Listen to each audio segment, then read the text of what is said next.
I would be scared stiff. I mean, I'd be scared stiff today if I suddenly arrived in the middle of, I don't know, Bratislava or something and was expected to make a whole new life in such a place, not speaking the language, not really knowing the culture.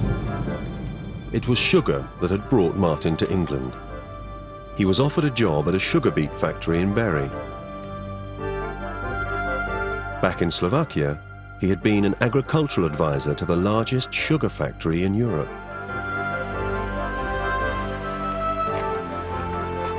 In the 1920s, there was a campaign in Britain to promote homegrown sugar beet. The area around Bury St Edmunds provided perfect growing conditions. So when a new factory was built in 1925, Martin and his colleague, Dr. Robert Yorish, were invited to help set it up.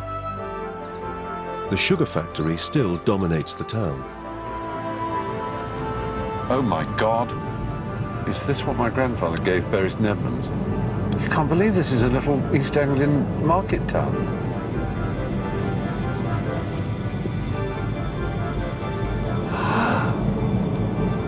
All this for sugar. Local farmer Robert Long has been growing sugar beet for over 60 years. Well, it's very good of you to see me, as I say, because I owe my existence to sugar beet, and I gather you are the Alan Sugar of sugar, if that makes sense. I wouldn't say that. But you are the you're the man to come to when. Exactly. I wouldn't say that. You've been growing sugar beet for how long? All my life. All your life. My father was the instigator here at Bury. Right. For the factory. Well, my grandfather's man, he was called Martin Newman. I knew him. You knew him? Oh yes. Oh, I didn't know that. How exciting. Yeah. So. And I went to school with his two daughters. What? My mother being one of them. Gertrude was one. And Margaret was the other. Those were my mother's two elder sisters. Were they really? How extraordinary. Yeah. He was offered a job, and they invited him and Robert Yorish. Did you know him too? I knew Dr. Yorish. And they came here and built this beautiful, beautiful factory. The most ugly spot of the whole town. It is a bit ugly, isn't it? Let's be honest. You don't expect a rural product to produce such an industrial site. It looks like it could be in Stockton-on-Tees or something. Yeah, exactly right. Yeah. Did he cut a sort of comic figure as this Hungarian accented man in the middle of East Anglia? Must have been quite a rare sight.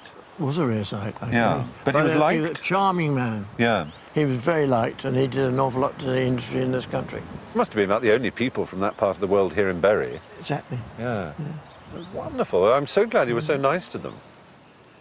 Wow. Here we go. Now there... Oh, there he is. Yeah. In +4s. Yeah. That's so typical. Look at him. Even I can remember that. That's hilarious. Yeah. He looks so splendid.